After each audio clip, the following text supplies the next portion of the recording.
Hello and welcome to the world wide post. दोस्तों, Saudi Arabia और India से related major updates निकल कर आ रही है कि इंडिया के प्राइम मिनिस्टर मोदी जी और सऊदी अरबिया के prime minister Mohammed bin Salman, the crown prince of Saudi Arabia भी बोल सकते हैं आप, G20 के बाद ना दोनों लीडर्स, इंडिया और गल्फ कोऑपरेशन काउंसिल, जिसको शॉर्ट फॉर्म में GCC भी कहा जाता है, इन दोनों के बीच एक फ्री ट्रेड एग्रीमेंट FTA पर बातचीत शुरू हो चुकी है।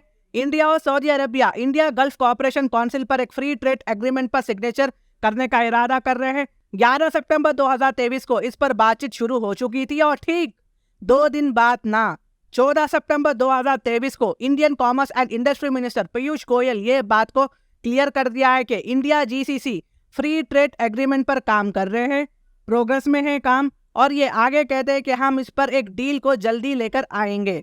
और इसकी इंपॉर्टेंस ही ना हमारे कॉमन बिजनेसमैन इंडियन बिजनेस पर भी बहुत ही ह्यूज पॉजिटिव इम्पैक्ट देखने को मिलेगा। ऑफ कोर्स यहाँ पर एक FTA की वजह से इंडिया और GCC gulf cooperation council countries में कस्टम ड्यूटीज, टैक्सेस और टैरिफ को कम किया जाएगा और कुछ शर्तें भी हटा दी जाएंगी, जिससे कि टैक्स से राहत मिलेगी, जो कि इंडियन बिजनेस को GCC कंट्रीज में गुड्स एक्सपोर्ट करने में मददगार साबित हो सकती है। GCC कंट्रीज इंडिया का लार्जेस्ट ट्रेडिंग पार्टनर्स में से आते हैं मिडिल ईस्ट में, और साथ ही नॉर्थ अफ्रीका रीजन से भी आते हैं। 2022 में ना GCC कंट्रीज एंड इंडिया के बीच जो बायलैटरल ट्रेड हुआ है ना, वो लगभग अराउंड $150 बिलियन का हुआ था, जो कि अपने आप में एक बड़ा ह्यूज अमाउंट है, बड़ा नंबर है। साथ ही इंडिया में ना $10 बिलियन की फॉरेन डायरेक्ट इन्वेस्टमेंट FDI भी आई थी।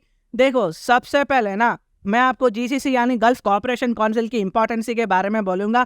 GCC 6 नेशन का एक ग्रुप है, जिसमें Bahrain, Kuwait, Oman, Qatar, Saudi Arabia, United Arab Emirates शामिल है। और ये जो GCC है ना, अगर मान लो कल को हमको गल्फ कंट्रीज में जाकर बिजनेस करना है तो समझो GCC एक तरह का गेट है, दरवाजा है।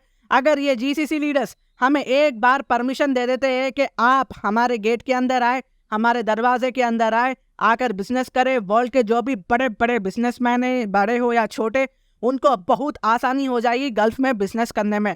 और इंडिया आज से GCC कंट्रीज के साथ नहीं बात कर रहा है, बल्कि इंडिया बहुत लंबे समय से GCC कंट्रीज से बात कर रहा है। आप इसको लंबा समय नहीं बोल सकते, बल्कि बहुत ही लंबा, ज्यादा समय भी बोल सकते हैं। इंडिया 2004 से ही ना GCC कंट्रीज के बारे में बात कर रहा है। 25 अगस्त 2004 को Republic of India and gulf cooperation council ने एक फ्रेमवर्क एग्रीमेंट पर साइन किया था। याद रहे, ये जो फ्रेमवर्क एग्रीमेंट है ना, समझने के लिए जस्ट क्लैरिफिकेशन एग्रीमेंट होता है, ये एग्रीमेंट फाइनल एग्रीमेंट नहीं होता है।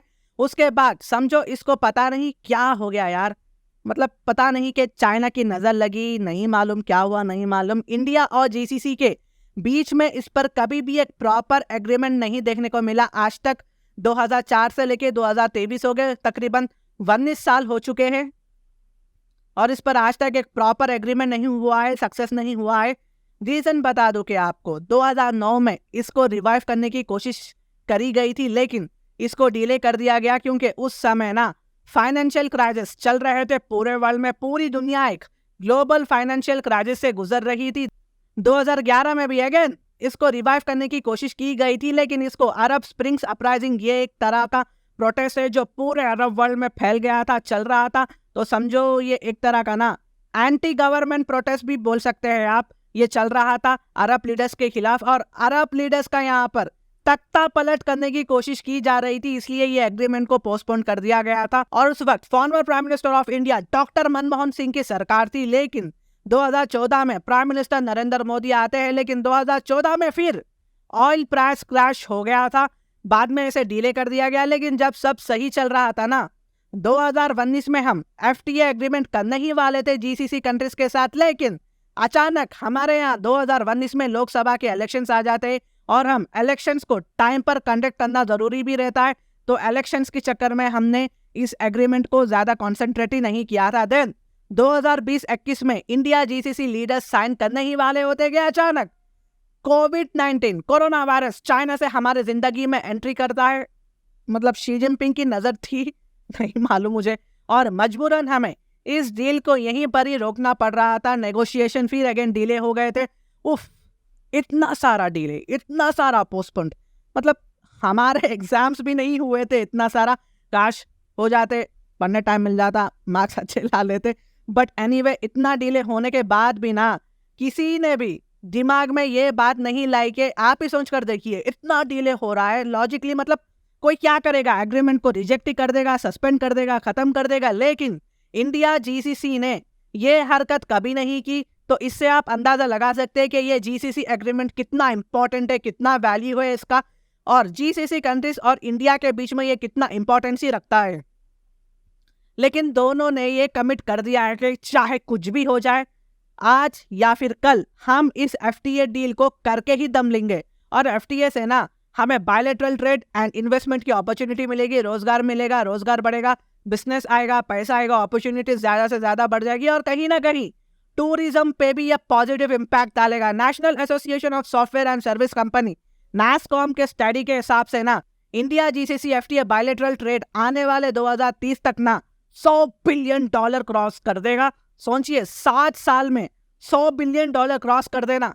तो यहाँ सवाल ये नहीं है कि इंडिया जीसीसी एफटीए साइन होगा नहीं होगा, यहाँ सवाल ये है कि इंडिया जीसीसी एफटीए साइन कब करने वाला है, व्हेन, दैट्स द क्वेश्चन।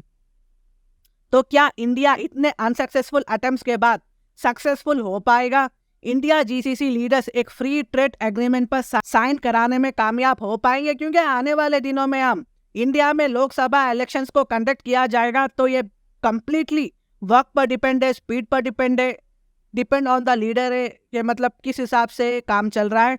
तो देखना होगा। अगर ये एग्रीमेंट एक बार सक्सेसफुल हो जाती है ना, ये इंडिया एंड जीसीसी कंट्रीज के लिए बहुत ही ज्यादा अच्छा साबित होगा, जॉब्स क्रिएट होगी, इन्वेस्टमेंट आएगा, और काफी हद तक मेक इन इंडिया को बूस्ट मिलेगा। हम मेक इन इंडिया प्रोडक्ट्स को लार्ज लेवल पर फॉरेन कंट्रीज में सेल कर सकेंगे। तो ये फ्यूचर में देखना होगा कि मतलब क्या अपडेट्स आती है। वीडियो इन्फॉर्मेटिव दिखी तो इंटरनेशनल अफेयर्स के लिए आप मेरे चैनल को सब्सक्राइब कर सकते हैं। Thank you so much and God bless you all.